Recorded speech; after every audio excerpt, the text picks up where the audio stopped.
नमस्कार। ज्ञान मार्शन माइंड में आपका बहुत बहुत स्वागत है।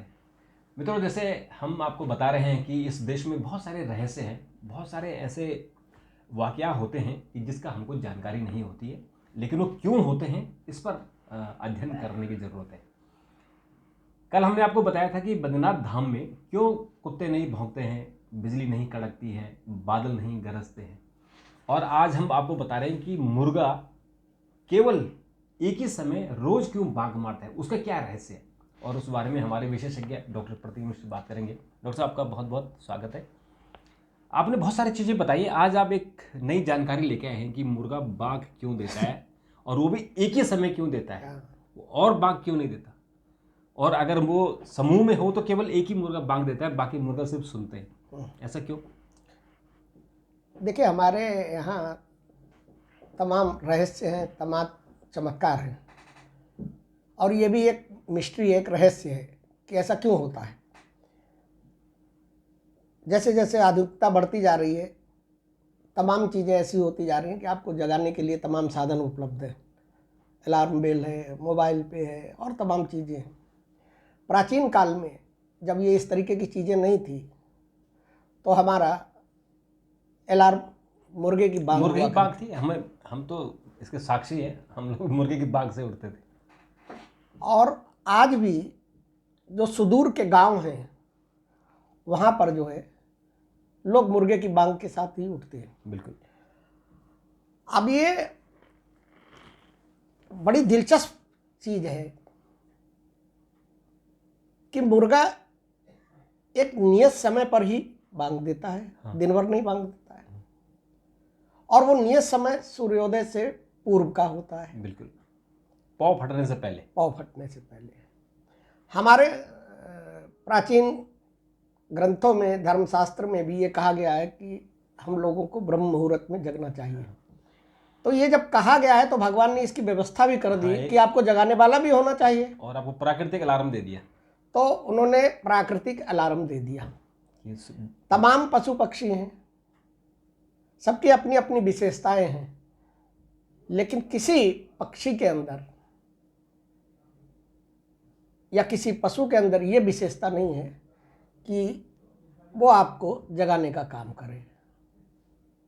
अपनी अपनी विशेषताएं सब में हैं। अब ये भी एक सोचने की चीज है कि मुर्गे को ये कैसे पता चल जाता है कि सूर्योदय होने वाला है। सुबह होने वाली, मतलब पौ फटने वाली है। हाँ, पौ फटने वाली है, रात्रि खत्म होने वाली है। हाँ। और सुबह की शुरुआत होने वाली है, मतलब सूर्योदय तो बाद में होता है। हाँ, उसे बहुत पहले ही वो बांग दे देता है। बांग दे देता है। तो उसको ये कैसे पता चलता है? तो कोई न कोई चीज प्रकृति ने उसको दी है, नेचर ने।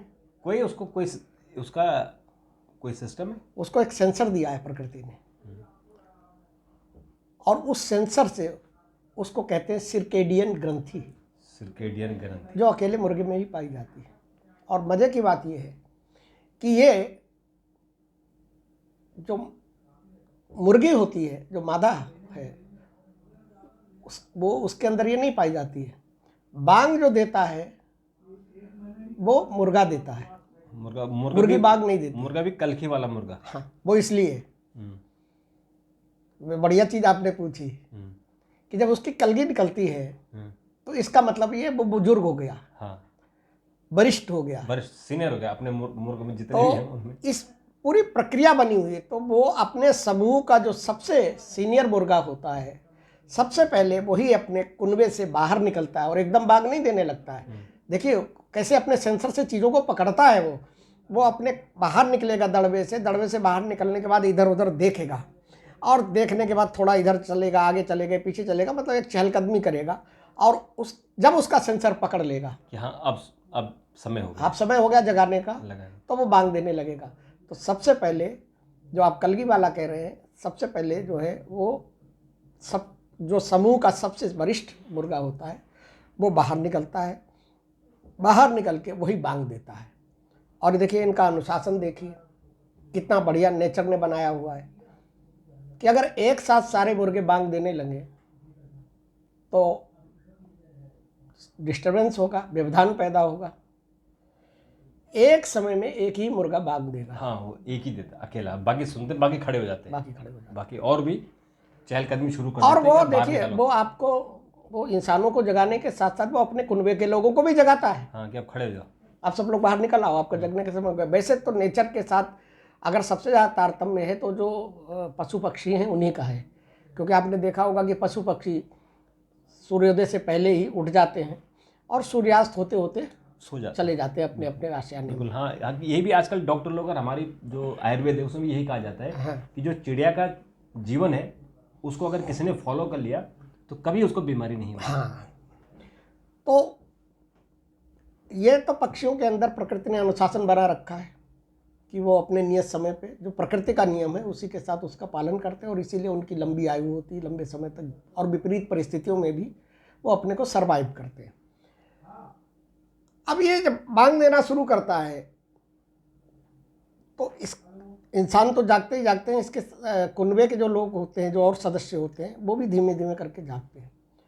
और जब एक मुर्गा, जो सबसे वरिष्ठ मुर्गा है, बांग दे लेता है, उसके बाद फिर बारी बारी से और मुर्गे बांग देते हैं, और वो तब तक ही देते हैं कि जब तक सूर्योदय ना हो।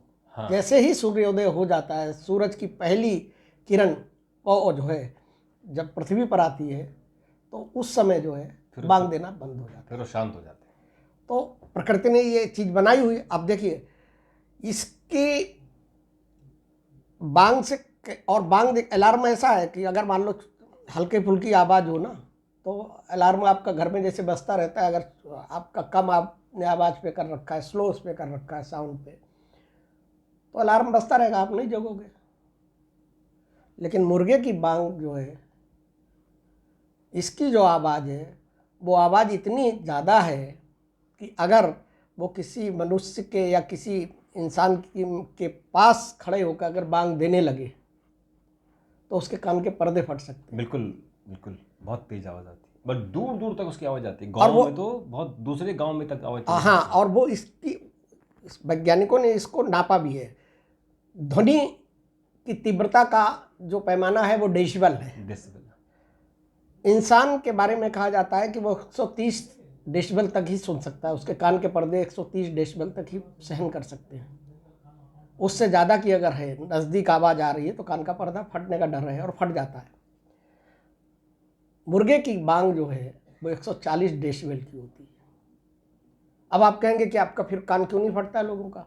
कारण क्या है कि बस्ती से दूर ये मुर्गे बांग देते हैं, बिल्कुल आपके घर के पास नहीं है। घर के पास, ये जहाँ उनके लिए एक जगह बनाएगी, वो भी घर से बाहर है, घर से बाहर, घर के अंदर नहीं होते। तो उतनी डेसिबल की आवाज़ जो है वो वहाँ आते आते उसकी तीव्रता कम होती है, जिसकी वजह से आप और चुभती नहीं है, चुभती नहीं। आवाज़ आती है कि आप खड़े हो जाओ। लेकिन इतना जरूर है कि वो आपको आसपास के 2-3-4 किलोमीटर मील के एरिया में जो ना उसकी बांग सुनाई बात पड़ती है। सुनाई देगी, और वो मतलब ये है कि आप उठ जाओ। हाँ। बेसिकली ये है कि आप उठ जाओ, सोने का समय नहीं है। तो एक तो मुर्गे के द्वारा जो है, जिस तरीके से प्रकृति को ने एक सिस्टम बनाया कि भाई अगर आपके पास कोई और साधन नहीं, कोई और चीज़ नहीं है, तो आपको जगाने का काम करेगा। अपने लोगों के अपने जो समूह के सदस्य हैं उनको भी जगाने का काम करेगा। इसके अलावा मुर्गा जब भी जो है बांग देता है तो नेचर में बहुत से पशु पक्षी भी जग जाते हैं। वो सबको जगा लेते हैं कि अब समय हो गया। हाँ, तो बहुत पशु पक्षियों को भी ये समझ में आता है कि अब मुर्गे ने बांग दे दी। वो उनकी अपनी भाषा होती है कि अब इसने बांग दे दी, अब जो है हमें उड़ने का, बाहर निकलने का टाइम आ गया है। तो आप मान कर ये चलिए कि प्रकृति ने हमको एक प्राकृतिक अलार्म दिया, और वो जो अलार्म है मुर्गे की बांग है। तो लोग जो दिल्ली वाला मुर्गा मत समझिए आप, क्योंकि दिल्ली में तो बेचारे मुर्गा होते ही नहीं है। वो तो मशीन से पैदा हुए हुए अंडे का और वो सब चीज़ें हैं, और उनकी आप दुर्गति देखें किस तरह से वो पिंजरे में उनको बंद करके रखते हैं, बहुत अत्याचार करते हैं, देखा भी नहीं जाता। लेकिन अगर आप गांव में चले जाएं तो वहाँ आपको हट्टे कट्ठे 2.5, 3, 4 किलो तक के मुर्गे आपको मिल जाएंगे, और वो इतने ऊंचे कि अगर आप उनसे लड़ नहीं सकते, वो आपको इतने दौड़ाएंगे कि वो बिल्ली उल्ली तो उनके आसपास आती नहीं है, जैसे बिल्ली नॉर्मली मुर्गे को नहीं, मार प्राचीन राजा महाराजाओं में अपने आप ही मुर्गे को लड़ाने का खेल हाँ। गेम जो है बहुत फेमस था। हाँ, और अभी भी होता है अभी भी दक्षिण में करते हैं और बहुत सी जगह पुरानी गाँव में भी अभी करते हैं, कई कई जगह पे। हाँ, उनकी लड़ाई बहुत भयानक होती है। तो देखिए ईश्वर ने अपनी रचना में कितनी अद्भुत अद्भुत चीज़ें की हैं। अब ये सिरकेडियन रिंग जो है वो एक सेंसर का काम करती है। सेंसर है। वो मतलब प्रकाश की किरणों के लिए सेंसर का काम करती है और वो कितनी दूर से पकड़ लेती है। आपके सारे रडार फडार जो है उनकी एक लिमिट होती हाँ, है। आपको उसको बंद कमरे में एकदम दीवारों चारों तरफ दीवारों से बंद कर दो, फिर भी वो हाँ, उसे पता चल जाता है, वो सेंसर पकड़ लेता है कि हाँ यहाँ अब सूरज। और सबसे बड़ी बात क्या है कि ये जो जैसे जैसे इसकी मुर्गे की उम्र बढ़ती चली जाएगी, वैसे वैसे ये जो इसकी सिरकेडियन रिंग है, जो ये सेंसर है, इसकी क्षमता भी बढ़ती चली जाती है और प्रभावी होती जाती है। तो जो मतलब जो अपनी परिवार का मुखिया होता है और जो सबसे बुजुर्ग होता है, उस मुर्गे की बांग की डेसिबल जो है और उसकी एक्यूरेसी, टाइम की एक्यूरेसी, वो एकदम और ज़्यादा करेक्ट होती चली जाती है। तो ये आप देखिए कितने रहस्यमय चीज़ है। कुदरत, यार ये रहस्य कुदरत का है, इसमें किसी का कंट्रोल नहीं है, भगवान ने जो बनाया है और उन्हीं जो रहस्य हैं उन पर हम बात कर रहे हैं। डॉक्टर साहब, आपने ये तो बहुत अच्छी जानकारी दे दी। आज आपका टिप्स क्या है, क्योंकि आपके टिप्स को लेकर लोग बहुत आतुर रहते हैं, उनकी जो छोटी मोटी समस्याएं होती हैं घर की वो सॉल्व हो जाती हैं। आज क्या बताएंगे? देखिए, छोटी सी चीज़ें होती हैं। हर घर में पूजा होती है और पूजा के समय हर घर में फूल का उपयोग होता है। फूल माला भगवान को हम अर्पित करते हैं, अपना श्रद्धा भाव उनके चरणों में समर्पित करते हैं। लेकिन होता क्या है कि जाने अनजाने में आपने दिन में पूजा की या सुबह पूजा की और वो फूल माला चढ़ी रही, और बहुत से लोगों को मैंने देखा है, बहुत सी जगहों में मैंने देखा है कि वो माला 10 दिन पड़ी रहती है, 15 दिन सूख पड़ी जाती रहती है। सूख जाती है, लेकिन पड़ी रहती है। ये दोषपूर्ण है, इससे दोष उत्पन्न होता है। ऐसे ही गमले में पौधा अगर आप लगाते हैं फूल वाला, और हर पौधे के पुष्प की एक वो सीजन होता है कि इस सीजन में ये फूल होगा, उस सीजन में होगा।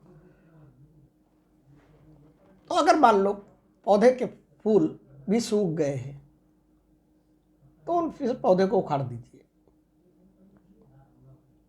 उन पुष्पों को तोड़ दीजिए, उसमें सूखे हुए लगे नहीं रहने चाहिए। तो कोशिश ये करनी चाहिए कि ये जो आप पूजा में पुष्प अर्पित करते हैं और आपके घर में जो पौधे होते हैं जो गमलों में होते हैं, पूजा वाले में तो आपको ये निश्चित तौर पे इस चीज़ का पालन करना चाहिए कि आपको शाम की जब संध्या आरती आप करते हैं, अगर आप करते हैं तो संध्या आरती के बाद उन सारे फूलों को हटा दीजिए, जैसे बड़े मंदिरों में होता है। आप देखिए बड़े मंदिरों में होता है। और उसको कैसे जोड़ा जाता है? उसको ऐसे जोड़ा जाता है, वहाँ पे ये जोड़ा जाता है कि भगवान अब शयन करने जा रहे हैं। तो शयन करने जा रहे हैं तो शयन के टाइम पे हम लोग भी जब शयन करते हैं तो हल्के फुल्के नाइट ड्रेस पहन लेते हैं, हल्के फुल्के कपड़े पहनते हैं, जो घड़ी उतार देते हैं, सारी चीज़ें कर देते हैं। तो ये माना जाता है कि भगवान अब शयन करने जा रहे हैं, तो ये इनके ऊपर जो भी उनका अपना सारा श्रृंगार होता है या फूल वगैरह होते हैं उनको सबको हटा दिया जाता है। सूखे हुए फूल जो है नकारात्मक ऊर्जा को, नेगेटिव एनर्जी को पैदा करते हैं। और सूखे और मन आपका आसान चढ़ाने भी नहीं चाहिए। नहीं, बासी फूल चढ़ाने तो बिल्कुल नहीं चाहिए। बासी फूल चढ़ाने नहीं चाहिए। और जब आप चढ़ाते हैं तो उनको फिर सूखने से पहले हटा दें। हाँ, लेकिन उनको अगर आपने चढ़ाया है तो उनको शाम के समय आपको ये इस बात को निश्चित कर लेना चाहिए कि उन पुष्प को उसे हटा देना चाहिए, उनको हटा दीजिए। और हटा के उनका अपना जैसे भी उपयोग करना है, खाद बना लीजिए, उसके कहीं रख के पॉलीथीन में या किसी पेड़ के नीचे रख दीजिए, या कहीं आप बहते हुए नदी में कर दीजिए। भगवान के पुष्प जो चढ़ाए हुए होते हैं उनको मतलब कूड़े में नहीं डालना चाहिए। तो ये इसका थोड़ा सा अगर ध्यान रखा जाए तो इन बातों को जरूर ध्यान रखिए, क्योंकि डॉक्टर साहब जो बताते हैं बहुत ही अनुभव से बताते हैं, बहुत ही अध्ययन करके, एक्सपीरियंस करके, तो इसलिए उसका जरूर आप पालन करें। डॉक्टर साहब आपने बात की, आपका बहुत बहुत धन्यवाद। और मित्रों, आपको कैसा लगा आप जरूर अपनी प्रतिक्रिया दीजिएगा। आप अपनी प्रतिक्रिया देंगे तो हम और भी अच्छे अच्छे वीडियो आपके लिए लेकर आएंगे। और अपने मित्रों को, अपने जो युवा वर्ग है उनको जरूर शेयर कीजिएगा, सब्सक्राइब कीजिएगा। तो आज के लिए इतना ही। कल एक और वीडियो के साथ आपसे फिर मुलाकात होगी, तब तक के लिए नमस्कार।